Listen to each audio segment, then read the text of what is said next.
Hi, I'm Dr. Thomas Armstrong, and I'm making a series of short videos to introduce my new book, The Power of Neurodiversity, Unleashing the Advantages of Your Neurodivergent Brain. This is a completely revised and updated second edition of a book that I originally wrote in 2010. The topic of today's video is assistive technologies and UDL apps for people with autism. In some of my earlier videos and also in my book, I talk about positive niche construction, which is what animals do in the wild when a bird builds a nest or bees build a hive. They're essentially creating a niche for themselves, an environment that allows them to do what they do best and thus evolve. And I've taken this idea from evolutionary biology and applied it to human culture. And so in this concept, I've identified specific components for positive niche construction. And I'd like to focus on one of these in this video. In particular, I'd like to focus on assistive technologies and UDL apps. Now, you may wonder what UDL stands for. It stands for Universal Design for Learning. And there seems to be a continuum of technologies that are, some of them more assistive technologies and some more UDL. Assistive technologies would be interventions or tools that are specific to a disability. The classic example would be a wheelchair for mobility limited individuals. Universal Design for Learning, on the other hand, came out of the Universal Design School of Architects and Landscapers. The classic example of a universal design is the curb cut that's put into the sidewalk at a crosswalk. And this allows people with wheelchairs or canes or who have other disabilities to not be hampered by the curb that they might run into otherwise. And yet this is also a feature that allows neurotypical people to have an advantage. For example, kids on their skateboards or their bikes, mothers pushing a baby carriage and so on. So Universal Design for Learning refers to applications that help people with disabilities overcome obstacles, but also helps everybody else as well in different ways. So now I'm just going to run through a few apps that either are more toward the spectrum of assistive technologies and others more UDL. I would say that this particular app is much more a universal design for learning app, since it's good for people with autism, but also good for everybody else. And that is the app Calm. This is a classic meditation app providing visual and verbal meditations and breathing exercises. It's an excellent tool for heading off meltdowns for people on the autistic spectrum. Other meditation apps include Headspace, Insight Timer, and Smiling Mind. I use Insight Timer. I've been meditating for the last 30 years, and lately have been using Insight Timer primarily to time my 30-minute meditations. Another app is Colorfy, and I think this would also be a universal design for learning app because it helps calm people with anxiety disorders, with autism who may be at risk for a meltdown, but it's also relaxing for neurotypicals as well. This is a coloring app to help soothe and relax.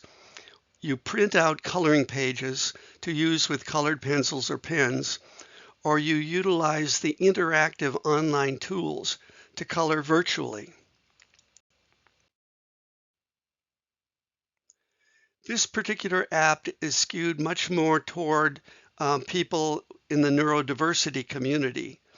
The creators of this network, this website, have a mission to maintain a space where neurodiversity is embraced and being atypical is celebrated. So a great space to meet online with people who are like you um, or have at least the same diagnosis as you do.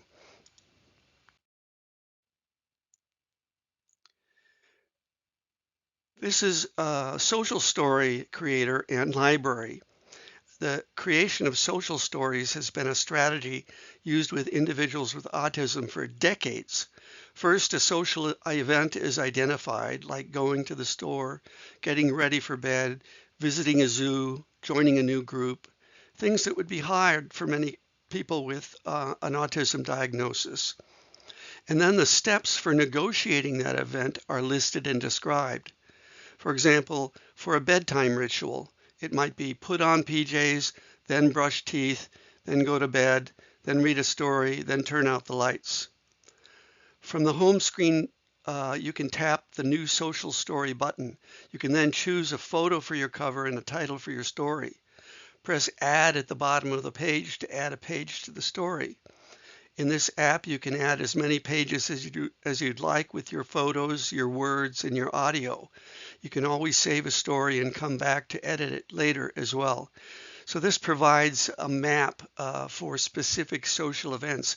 It reminds me that Temple Grandin has said that she creates videos in her mind for social procedures that seem unfamiliar to her, but that she needs to master in order to fit in with the social community.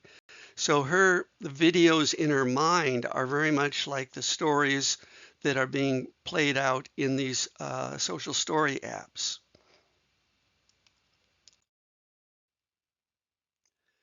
This is a habit tracking app called Productive Habit Tracker that starts by asking the user questions about their lifestyle to determine how best to help them form good habits. It suggests a series of daily activities and the best time of the day to do each one. It includes an explore section with tips and hacks to help the user develop specific good habits, for example, weight loss and meditation. And so this is both an assistive technology and a universal design for learning app for helping everyone. Finally, I want to talk about Proloquo to Go. And this is perhaps the Cadillac version of the traditional, what's called alternative augmentative communication, or AAC app, for individuals who are non-speaking or reluctant to speak, or who have articulation problems that make communication difficult. I should mention that this app is only available through Apple or Apple distributors. The user touches buttons with pictures, words, and symbols all on them. And on this model, there are over 27,000 symbols. And these symbols represent verbal requests, feelings, questions, ideas, and other articulations. It can be customized for additional symbols tailored to the needs of the user. And it speaks with any of over 100 different voices. They could be a child, an adult, could be bilingual, and also in different accents, American, British, Australian, and so on. So that's a little bit about what's available. This is just the tip of the iceberg for what's available among assistive technologies and universal design for learning tools to help individuals with autism work around difficulties to master skills that will make it easier for them to make their way into the social world. If you want to receive my blog posts, sign up on my website, which is institute4learning.com. That's www.institute4learning.com. You can go to my web page or my blog page and sign up, and you will receive my 200-item neurodiversity strengths checklist, which is taken directly from my book, which is a strength-based assessment that anyone can take or have it given to and immediately identify scores of strengths, assets, and advantages. Especially good to have since many neurodivergent individuals have been plagued all through their school years by tests and assessments that have sought to find out what they're not good at. So thanks very much for listening and watching my video. I hope you get my book, The Power of Neurodiversity, and share it with others in your own social circle. And I hope that it's helpful to you and that you use its ideas to make the lives of neurodivergent individuals better and more fulfilling. Thanks so much. Bye.